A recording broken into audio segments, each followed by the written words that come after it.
Hello commanders, this is your Shravan sir, faculty of geography and current affairs. ఈ వీడియోలో ప్రస్తుత competitive ఎగ్జామ్స్లో వస్తున్న ప్రశ్నల రీత్యా ఇటు స్టేట్, సెంట్రల్, ఇంటర్నేషనల్ అండ్ అన్ని అవసరమైన విషయాల్ని నేను మీకు అందిస్తా. నేర్చుకోవడానికి మీరు రెడీనా? చలో let's get in to our first topic. ఇక ఫస్ట్ టాపిక్ అనడానికంటే ముందు మీకోసం ఐ బ్రాట్ ఏ క్వశ్చన్. కాలక్రమంలో అమర్చండి. మీరు రాసే ఆ పోలీస్ ఎగ్జామే కానీ, లేదా గ్రూప్సే కానీ, లేదా ఎస్ఎస్సి జీడి, ఆర్ఆర్బి లాంటి ఇలాంటి ఎగ్జామ్స్లో ఈ స్టాటిక్ పాయింట్స్ని అడగడానికి మోర్ ప్రాబిలిటీ ఉంది. ఇక్కడ క్వశ్చన్ ఏంటంటే, హిందూ మ్యారేజ్ యాక్ట్, హిందూ వివాహ చట్టం. Second, Parsi marriage and diverse act, Parsi వివాహ విడాకుల చట్టం. థర్డ్, క్రిస్టియన్ మ్యారేజ్ యాక్ట్, క్రైస్తవ వివాహ చట్టం. Fourth, Muslim personal law or Shariat law. వీటిని కాలానుక్రమంగా అమర్చాలన్న క్వశ్చన్ మనకు ఫ్రేమ్ అయింది. సో కాలానుక్రమంగా అమర్చాలన్నప్పుడు మీకు ఖచ్చితంగా ఇవి ఏ సంవత్సరంలో ఎనాక్ట్ అయ్యో మీకు తెలియాలి, అవునా కదా? అయితే ఇక్కడ కాంటెక్స్ట్ ఏంటి అంటే, ఎందుకు సార్ ఇవన్నీ ఇప్పుడు డిస్కస్ చేస్తున్నారంటే రీజన్ ఉంది. సో మీరు తెలుగు మీడియం అయినా ఇంగ్లీష్ మీడియం అయినా మీకు ప్రాబ్లం లేదు. ఏంటంటే దట్ ఈస్ పాలిగమి.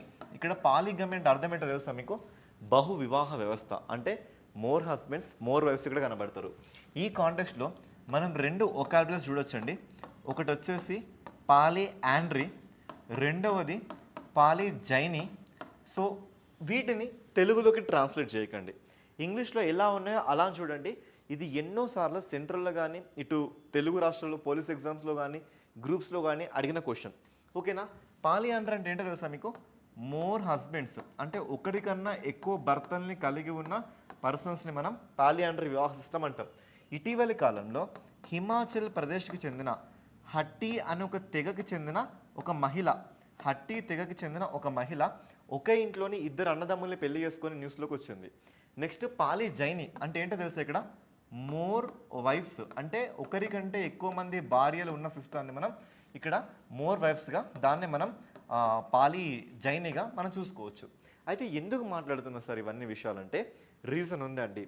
మన రీజన్ ఏంటంటే ప్రెసెంట్ అస్సాం గవర్నమెంట్, ఏ గవర్నమెంట్? అస్సాం గవర్నమెంట్. ఇక అస్సాం గవర్నమెంట్ సీఎం మీకు ఎవరు గుర్తొస్తారు? హిమంత బిశ్వ శర్మ. ఎవరండి? హిమంత బిశ్వ శర్మ. ఓకేనా? ఈ హిమంత బిశ్వ శర్మ ఒక లాని ఒక ఒక లాని పాస్ చేసిండు. ఆ లా ఏంటంటే వాళ్ళ రాష్ట్రంలో పాలిగమి కంప్లీట్గా బ్యాన్ అయిపోయింది. అర్థమైందా? ఈ బహువివాహ వ్యవస్థ వాళ్ళ రాష్ట్రంలో కంప్లీట్గా బ్యాన్ అయిపోయింది. ఇలా బ్యాన్ చేసిన రెండవ రాష్ట్రంగా ఇది మనకి న్యూస్లోకి వచ్చింది. అయితే ఈ కాంటెస్ట్లో మరి మొదటి రాష్ట్రం ఏంటి సార్ అని అడిగితే మీరు ఆన్సర్ ఇవ్వాల్సింది ఏంటో తెలుసా? ఉత్తరాఖండ్. ఏ ఖండ్? ఉత్తరాఖండ్ మనకి మొదటి ఆన్సర్ అన్నట్లుగా. అయితే ఈ కాంటెక్స్ట్లో ఇప్పుడు మనకి పాలిగమిని బ్యాన్ చేసింది కదా, ఇప్పుడు ఈ కాంటెక్స్ట్లో మనం ఏమేమి చూడొచ్చండి? ఇక్కడ చూడండి, పాలిగమి ఇక్కడ ఒకరే వైఫ్, ఇంతమంది హస్బెండ్స్ మనకు కనబడుతున్నారు పాండవుల్లాగా. ఓకేనా? సో ఇలా మనకి ఈ చట్టం అనేది మనకు వచ్చింది. ఈ చట్టం వచ్చింది కాబట్టి ఇప్పుడు వివిధ మతాల్లో ఉన్న వివాహ చట్టాలను నేను డిస్కస్ చేస్తున్నాం. ఓకేనా? హిందూయిజం అనగానే మనకి ఏం గుర్తు కావాలంటే బుద్ధిజం కానీ, జైనిజం కానీ, సిక్స్ కానీ, వీళ్ళకి సంబంధించిన అంటే హిందూయిజానికి సంబంధించిన యాక్ట్ 1955లో వచ్చింది. నెక్స్ట్ పర్షియన్ కమ్యూనిటీ అంటే ఇరానియన్స్, ఓకేనా, వాళ్ళకి సంబంధించిన యాక్ట్ 1936లో వచ్చింది. నెక్స్ట్ క్రైస్తవుల వివాహానికి సంబంధించిన యాక్ట్ ఇది 1872లో వచ్చింది. ఆ తర్వాత ముస్లిం వ్యక్తిగత షరియత్ లా, దీని ప్రకారం చూసుకుంటే ఇది మనకి 1937లో వచ్చింది. ఓకే, ఇది కాకుండా మనకి గోవాలో వాళ్ళకంటూ సెపరేట్ యాక్ట్ ఉంటుందండి. సో సెపరేట్ యాక్ట్లో కొన్ని అభ్యంతరాల వచ్చినప్పుడు రెండో వివాహానికి వెళ్ళొచ్చని మనం చూసుకోవచ్చు. అది గోవాలో మాత్రమే, అది పోర్చుగీస్ కంట్రోల్లో ఉండేది. కానీ ఇక్కడ మనం ముస్లింలో చూసుకుంటే ఒక ఒక మగాడు నలుగురి భార్యల వరకు పెళ్లి చేసుకోవచ్చు అని ఈ షరియత్ లాలో అంటే 1937 షరియత్ లాలో రాసిందని మనం చూడొచ్చు. ఇక ఇప్పుడు నేను అడిగిన క్వశ్చన్కి మీకు ఆన్సర్ దొరికిందని నేను అనుకుంటున్నా. ఏంటి? హిందూ వివాహ చట్టం మనకి ఎప్పుడు వచ్చింది? ఇది 1955లో వచ్చింది. పార్సీ వివాహ చట్టం ఎప్పుడు వచ్చింది? 1936లో వచ్చింది. క్రైస్తవ వివాహ చట్టం 1872లో వచ్చింది. ముస్లిం పర్సనల్ లా 1937లో వచ్చింది. ఇలా మీరు క్వశ్చన్ని ట్యాకిల్ చేయాలి. ఓకేనా? చలో go for the next current affair. So Barcelona convention సంబంధించిన COP24 అనే ఒక ప్రోగ్రామ్ మనకి ఇటీవల కమెన్స్ అయిందంట. ఓకేనా? సో ఎక్కడ కమెన్స్ అయింది? మనకి కైరోలో కమెన్స్ అయింది. అసలు ఫస్ట్ ఆఫ్ ఆల్ మీకు బార్సిలోనా అంటే ఏంటో తెలియదు. ఈ బార్సిలోనా అంటే ఇది ఒక ఫేమస్ సిటీ. ఎక్కడ ఉంటుంది సార్ అంటే స్పెయిన్లో ఉంటుందండి సిటీ. ఓకేనా? మరి కైరో అంటే ఏంటి? ఇది ఈజిప్ట్ దేశపు రాజధానిని మనం కైరో అనే పేరుతో పిలుస్తున్నాం. ఈ బార్సిలోనా కన్వెన్షన్ అంటే ఏంటి అంటే యాక్చువల్గా ఇది మనకి 1995లో మనకి కన్విన్స్ అయిందంటే అంటే అప్పటి నుంచి మనం జరుపుకుంటున్నాం. దీన్ని మనం ఏమంటున్నామంటే కాప్ అనే పేరుతో పిలుస్తున్నాం. కాప్ అంటే కాన్ఫరెన్సెస్ ఆఫ్ ఆల్ పార్టీస్. అంటే ఈ బార్సిలోనా కన్వెన్షన్లో ఏ దేశాలు అయితే ఉన్నాయో ఆ దేశాలు అంటే మనం కాప్ అంటున్నాం. ఇది ఎన్నోసారి జరిగింది? 24సారి వాళ్ళు సమావేశం అయ్యారు. అయితే ఇప్పుడు మీ అందరికీ డౌట్ అసలు బార్సిలోనా కన్వెన్షన్ అంటే ఏంటి సార్? ఏంటంటే మనకి ప్రపంచ పటంలో మధ్యధర సముద్రం అని ఒక సముద్రం ఉంటుందండి. ఓకేనా? ఆ సముద్రాన్ని నేను మీకు చూపిస్తా, ఒకసారి చూడండి. ఎస్, సో ఇక్కడ మనకి మధ్యధర సముద్రం అనే ఒక సముద్రం కనబడుతుంది. ఇంగ్లీష్లో అయితే మనం దాన్ని మెడిటేరియన్ సీ అనే పేరుతో పిలుస్తున్నాం. ఓకేనా? సో ఐ విల్ షో అండి. యా, దిస్ ఇస్ ఇక్కడ మీకు కనబడుతుంది కదా, ఇక్కడ కొంచెం వీడియోని జూమ్ చేసి చూడండి. యా, మంచి క్లారిటీ చూడండి. దిస్ ఇస్ మెడిటరేనియన్ సీ, మధ్యధర సముద్రం. ఈ మధ్యధర సముద్రం ఇటు చూస్తే యూరప్, ఇటు చూస్తే ఆఫ్రికా, ఇటు చూస్తే ఆసియా, ఇలా మనకి 3 కాంటినెంట్స్, 3 ఖండాల కలయికతో ఇది మనకు కనబడుతుంది. సో ఇలాంటి ఈ ఏరియాలో దీన్ని ఆనుకుని ఉన్న దేశాలు మొత్తంగా మనకి 19 ఉన్నాయి. సార్ అవన్నీ గుర్తుపెట్టుకోవాలా? అవునండి, గుర్తుపెట్టుకోవాలి. అయ్యో సార్ ఇలా నేనున్నా కదా నేను ఒక కోడ్ తీసుకొస్తా కదా, మాట్లాడుకుందాం. అయితే ఈ 19 దేశాలు ఈ చుట్టుపక్కల ఉన్న మెరైనరీ బయోడైవర్సిటీని అండ్ ఎకాలజీ సిస్టమ్ని కాపాడే విధంగా తీసుకొచ్చిన ఒక కన్వెన్షన్నే మనం ఏమంటున్నాం ప్రజెంట్ బార్సిలోనా కన్వెన్షన్ అనే పేరుతో పిలుస్తున్నాం. ఈసారి కాప్ 24 అంటే ఇది 24సారి వీళ్ళు సబ్మిట్ అవ్వడం జరిగింది అన్నట్లుగా. ఎందులో? ఈ బార్సిలోనా కన్వెన్షన్లో ఉన్న దేశాలు. ఓకేనా? ఎక్కడ వాళ్ళు సబ్మిట్ అయ్యారు? ఈజిప్ట్లో సబ్మిట్ అయ్యారు. ఓకేనా? సో చూసుకుంటే ఇది మనకి యునైటెడ్ నేషన్స్ ఎన్వైర్న్మెంట్ ప్రోగ్రామ్ అనే ఒక పర్యావరణ సంబంధించిన ఒక విభాగం ఉంటుందండి. ఇది మనకి 1972లో ఎక్కడ కెన్యా రాజధాని నైరోబీలో ఇది మనకి ఎస్టాబ్లిష్ అయింది. This is also affiliated organization to the UNO అంటే ఐక్యరాజ్య సమితికి సంబంధించిన ఒక సంస్థ. సో ఇది మనకి ఎప్పుడు ఆమోదించారు అంటే 1976లో ఆమోదించారు. అమలు ఎప్పుడైందంటే 1978లో అమలైంది.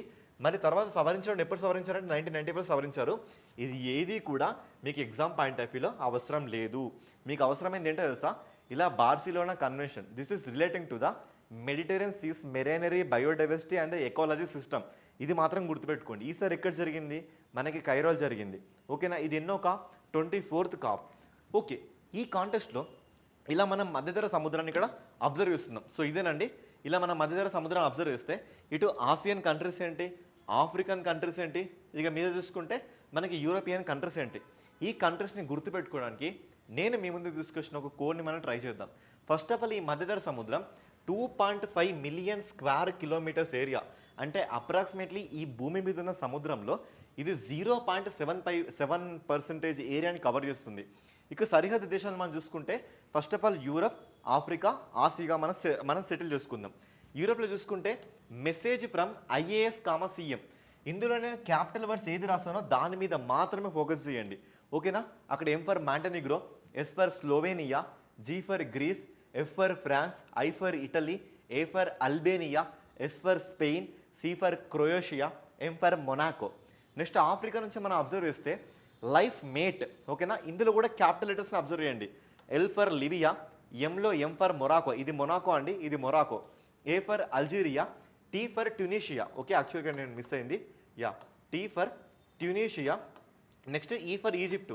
అందుకే కదా ఈజిప్ట్ రాజధాని కైరోలో మనం దీన్ని జరుపుకున్నాం ఈసారి. నెక్స్ట్ ఆసియా నుంచి చూసుకుంటే TCS లైవ్. ఈ లైవ్లో రెండింటిని మాత్రమే క్యాపిటల్ రాస్తా. T for Turkey, C for Cyprus, S for Syria, L for Lebanon, I for Israel. And ఇది కాకుండా దీని ఏరియాలో మనకి మొత్తంగా 3 జలసంధులు కనిపిస్తాయండి. అవి నేను మీకు లైవ్లో కూడా చూపిస్తాను. ఇక్కడ మీకు ఒక జలసంధి కనిపిస్తుందా? జలసంధి అంటే స్ట్రైట్, మనం చిన్నప్పుడు చదువుకుంటాం. It's a narrow water body that connects 2 large water bodies. దీన్ని మనం జిబ్రాల్టర్ స్ట్రేట్ అనే పేరుతో పిలుస్తున్నాం. ఈ జిబ్రాల్టర్ స్ట్రేట్ ఈ మెడిటరేనియన్ సీ అండ్ అట్లాంటిక్ ఓషన్ని కలగలుపుతుంది. ఇదే విధంగా మనం ఇక్కడ చూసుకుంటే ఇక్కడ మనం అబ్జర్వ్ చేస్తే ఇక్కడ కనబడుతున్న ఈ సముద్రాన్ని మనం ఏజియన్ సీ అంటున్నాం. ఓకేనా? సో దీన్ని మీకు 2Dలో చూపిస్తున్నా. This is Aegean sea. And ఇక్కడ మీకు గ్యాప్ కనబడుతుంది కదా, దిస్ ఈజ్ కాల్డ్ మర్మరా సముద్రం. ఏ సముద్రం? మర్మరా సముద్రంగా మనం పిలుస్తున్నాం. ఓకే, సో ఇప్పుడు మనం చూసుకుంటే వీటి మధ్య కూడా మనకి 2 స్ట్రేట్స్ కనబడుతున్నాయి. అవునా కదా?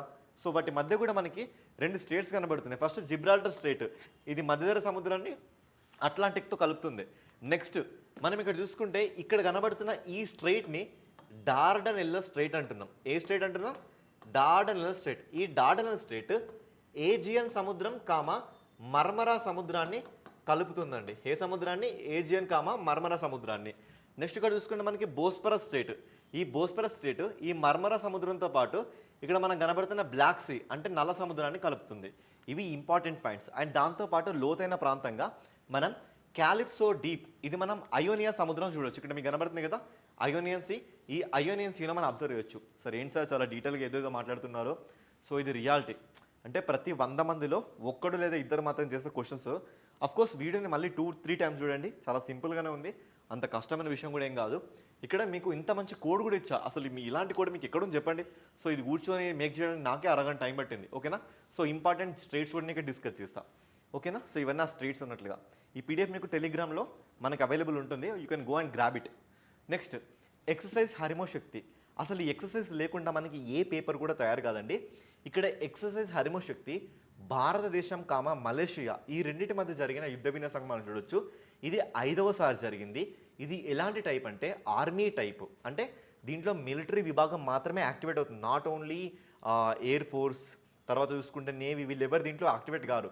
అండ్ ఇది మన దేశంలో మనకి మహాజన్ ఫీల్డ్ రేంజ్ అని రాజస్థాన్లో ఒక ఏరియా ఉంటుంది. ఆ ఏరియాలో దీన్ని కమెన్స్ చేస్తారు. ఫస్ట్ ఆఫ్ ఆల్ ఎవరితో మన భారతదేశం జరుపుకుంది? మలేషియా అనే దేశంతో జరుపుకుంది. ఈసారి ఇది ఎన్నవ ఎడిషన్? 5వసారి దీన్ని మనం జరుపుకున్నాం. ఇందులో ఇన్వాల్వ్ అవుతున్న వాళ్ళు ఎవరు? ఆర్మీ వాళ్ళు ఇన్వాల్వ్ అవుతున్నారు. ఓకేనా. సో ఇలా మనకి 3 అయిపోయాయి. మరి 4వ విషయం ఏంటి? ఇది ఎక్కడ జరుగుతుంది? ఏ ప్లేస్లో జరుగుతుంది? మన దేశంలో రాజస్థాన్లో మహాజన్ ఫీల్డ్లో జరుగుతుంది. ఓకేనా. మహాజన్ ఫీల్డ్ ఫైరింగ్లో దీన్ని మనం చూడొచ్చు. ఓకేనా. ఈ పాయింట్స్ గుర్తుపెట్టుకుంటే సరిపోతుందండి. ఇంతకు మించి మీరు ఎక్కువ పాయింట్, అసలు ఇంకొక పాయింట్ కూడా మీరు ముందుకు వెళ్ళకండి. ఓకేనా. ఎస్. నెక్స్ట్ ఇప్పుడు మనకి మలేషియా అనే టాపిక్ వచ్చింది కాబట్టి మీరు ఇక్కడ చూసుకోవచ్చు. మలేషియా క్యాపిటల్ వచ్చేసి కౌలాలంపూర్. ఏం పూర్? కౌలాలంపూర్. ఓకేనా. బేసికలీ ఇది ఒక ముస్లిం దేశం అండి. ఈ దేశపు రాజు వచ్చేసి మనకి ఇబ్రహీం ఇస్కందర్. ఈ దేశపు ప్రధానమంత్రి వచ్చేసి అన్వర్ ఇబ్రహీం. ఈ దేశంలో మనకి పార్లమెంట్ సిస్టమే కనబడుతుంది. ఓకేనా. లోక్సభ రాజ్యసభ లాగా అప్పర్ హౌస్ లోవర్ హౌస్ని మనం అబ్జర్వ్ చేయొచ్చు. ఇక నెక్స్ట్ మహద్ సత్యాగ్రహం అండి. యాక్చువల్గా దిస్ మహా సత్యాగ్రహం is related to the Shri doctor Babasaheb Ambedkar గారు. ఓకేనా. అంబేద్కర్కి సంబంధించిన ఒక సత్యాగ్రహం. ఈ మహా సత్యాగ్రహం ఏంటంటే మన దేశంలో జరిగిన భారీ మానవ హక్కుల ఉద్యమంగా మనం అభివర్ణించవచ్చు. ఎప్పుడు జరిగింది సార్ అంటే ఇది 1927 మార్చి 20న జరిగింది. అందుకే ఈ రోజుని ఏమంటున్నామంటే సోషల్ ఎంపవర్ డే అంటున్నాం. ఏమంటున్నాం? Social empower day. అయితే ఈ రోజు ఎందుకు డిస్కస్ చేస్తున్నాం సార్ ఈ టాపిక్ని అంటే మీకు తెలుసు కదా, డిసెంబర్ 6ని మనం ఏమంటున్నాం? మహాపరినిర్వాణం. అంటే ఆ రోజు అంబేద్కర్ చనిపోయి ఇప్పటికీ 70 సంవత్సరాలుగా వస్తుంది. అందుకు దాన్ని మనం మహాపరినిర్వాణం అంటున్నాం.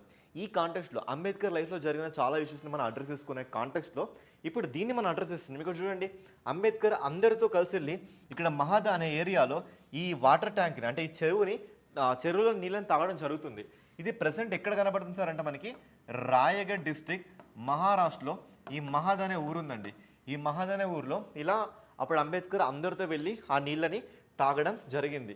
ఇలా చరిత్రలో దీనికంటే ఒక స్పెషల్ థియరీ మనకుంది. ఆ చెరువు పేరు ఏంటంటే చావుదార్ చెరువు. ఏం చెరువు అండి? చావుదార్ చెరువు. ఓకేనా.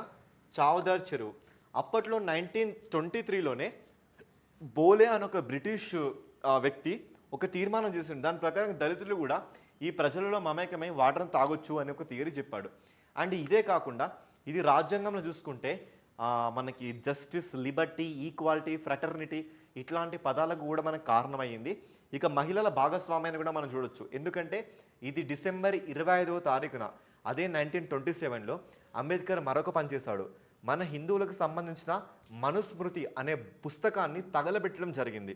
ఎందుకంటే మనవు ఏం చెప్తున్నాడంటే ఆడవాళ్ళు చదువుకోవద్దు, ఆడవాళ్ళు కట్టు బానిసలా ఇంట్లోనే ఉండాలి, ఆడవాళ్ళు చిన్నప్పుడు తండ్రి దగ్గర, పెద్దయ్యాక భర్త వద్ద, చివరి దశలో మనవల దగ్గర ఇలా మాత్రమే ఉండాలి, ఆడపిల్లలు చదువుకోవద్దు, అంటరాని వాళ్ళు ఇలా ఉండాలి, బ్రాహ్మణుడు తప్పు చేసినా ఏం కాదు, అంటరానుడు తప్పు చేసిన వాడిని కాళ్ళు చేతులు నరికేయాలి, ఇలాంటి దిక్కుమాలిన ఫిలాసఫీలు మొత్తం ఆ మనుస్మృతిలో రాసుంటాయండి. ఆ మనుస్మృతిని అందరి సమక్షంలో ముఖ్యంగా మహిళలతో తగలబెట్టడం జరిగింది.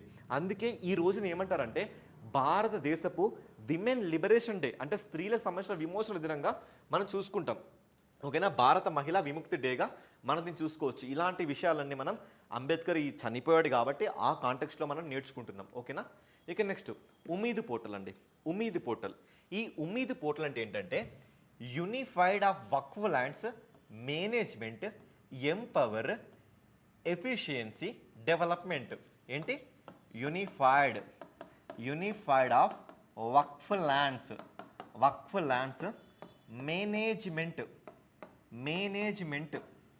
తర్వాత empower next efficiency and development. ఓకేనా? సో యాక్చువల్గా ఇది ఇలాంటి మనకు పోర్టల్ ఎప్పుడు వచ్చిందంటే 2025 జూన్ 6న మనకి పోర్టల్ వచ్చిందండి.